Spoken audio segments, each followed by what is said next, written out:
It's been more than 4 decades since Janis Joplin asked the Lord to buy her a Mercedes-Benz because her friends all drove Porsches and she had to make amends. We have a feeling that if Janis were around today, she might really like the 2011 E350 Cabrio. The audio is really good. I don't know about you, but since I test a lot of different cars and I always hook up the hands-free Bluetooth system, I've noticed one thing. The audio quality varies widely. I usually don't have a problem hearing them, but in a lot of cars, whomever I'm talking to usually says things like, "You sound like you're underwater," or "Repeat that," or "Sorry, I'm missing every other word, you're breaking up." Oddly enough, that didn't happen in the Mercedes E350 Cabriolet that we were driving, even with the top down. I'm sure it has something to do with the Bluetooth audio system Mercedes is using on its new cars, but it also probably has something to do with the air blade. One of the first innovations obviously is just having a very aerodynamic car. We combine that with what we call the air cap, which what this is it's actually an air blade that extends just up from the top of the windshield. Bart Herring is the product manager for the Mercedes-Benz E-Series Coupe and Convertible. What this does, it actually takes the air that normally would come down into the cabin as it's coming over and diving into the car. It raises the air level above the cabin and keeps it, and then there's also the net at the back actually keeps it from coming back into the car. So it really lowers the turbulence, less noise, and also it makes it easier to control the temperature on the inside of the cabin. When you combine the air blade with the screen thing in the back, it really does cut down on the buffeting inside the cabin. You could even wear a toupee if they still make them. The E350 also has something called an air scarf. While that sounds like a drag queen dance move, it was actually really nice.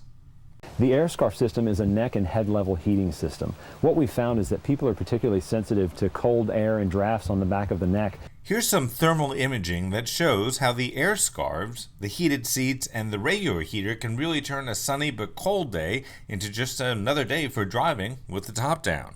We've tried to maximize the time that you can have the top down. Because if you think about what do people not like about their convertible, where there's always one reason. There's one thing they don't like about the convertible is that they can't take the top down all the time. Mercedes is even considering putting air scarves in some of their hardtops because customers like it so much. It's the same reason people in warm climates buy heated seats. They feel good, especially after a hard workout or just a hard day. I can definitely tell you that even on cold nights, if you push all the right buttons in this Mercedes convertible, it'll return the favor, although I haven't tried it in snow yet. We are looking very closely at all-wheel drive because the opportunities are significant in terms of reaching markets, especially in the Northeast, out in the Midwest. So it is something you'll see on cars like this going forward. The E350 Cabriolet can not only make you feel warm, it can also make you feel safe. If you have a pending crash, let's say it's a possible collision, the Distronic Plus system will actually give you information in the instrument cluster. The way it works, the first warning is about 2.5 seconds. It's actually 2.6 seconds before there's a possible impact. You'll get an audible warning tone. You'll hear a beeping. You'll also see a message in the instrument cluster. A second later, at 1.6 seconds, the system will actually start autonomously braking the car up to 40%. So not only, the goal of that is not only to slow the car down, obviously, is to also give you that haptic feedback. So you've, at this point, between 2.6 and 1.6, you've gotten an audible warning, a visual warning, and the haptic feedback of the car pitching forward slightly, because 40% braking is something you're going to feel. Now, then a second later, at 0.6 seconds, the anchors go out. 100% braking obviously the idea is to try to stop the car or at least mitigate the severity of the accident. Now, call it Darwinism, call it trying to keep my job, but I didn't want to test the system for myself. I figured Jackass 3D is already in theaters, but Bart says it might have saved him one foggy day in Pennsylvania. And it was raining very hard, and then the rain slowed down and it was very foggy. And so I'm just driving along about 65, 70 miles an hour, and all of a sudden my car starts to slow down. And what I didn't realize is I was approaching an 18-wheeler who was moving, but they were moving at such a slower rate of speed, and I never saw it. I never saw it, and the car saw it before I did. Now at exit right. Loyal viewers of Real World Test Drive will know that I often point out that cool technology usually starts on luxury cars and, if it works well, makes its way down to the rest of us. That said, I have yet to find a high beam assist system that works to my satisfaction.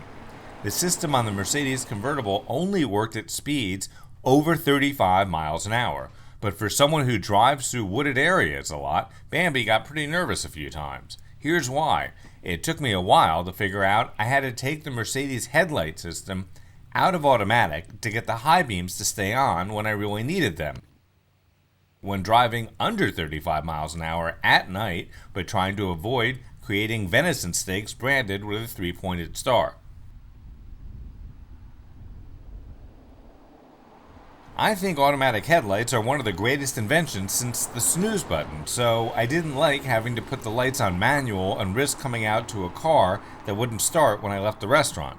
Eventually I found out I could disable the adaptive high beam assist and leave the headlights in automatic so they go on and off by themselves, but you can turn your brights on and off whenever you want, or whenever I wanted to.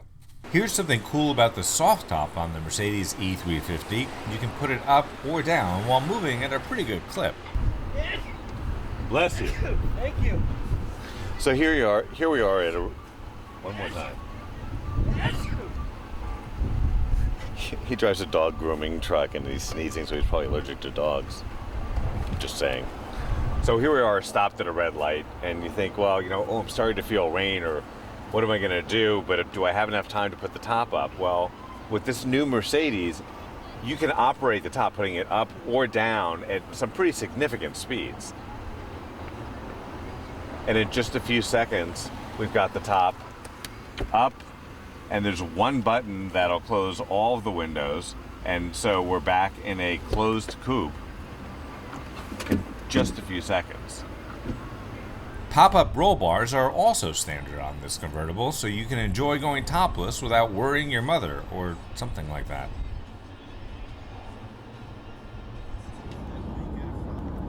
Also standard is Mercedes' Attention Assist system, which basically warns you when you're getting sleepy and should take a break before you and that oak tree become intimate.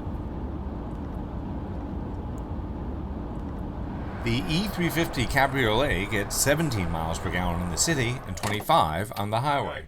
The Benz also manages to ring a 0 to 60 time of 6.4 seconds out of a 268 horsepower, 3.5 liter, 24 valve aluminum V6.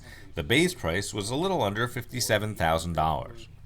The prices tested, which included a backup camera, which I think should be standard on all cars, the Mercedes Embrace option, which is the German automaker's telematics system, which is similar to GM's OnStar, the hard drive-based navigation system, the air scarf, heated windshield washer reservoir, which sounds like a great idea in icy weather, and a bunch of other stuff, including the transmitter key that never has to leave your pocket before, during, or after your drive, comes out to a little over $70,000. Oh, and yeah, back to Janis Joplin. Despite the song, she actually drove a psychedelic painted Porsche convertible. I'm Grant Winter, reporting.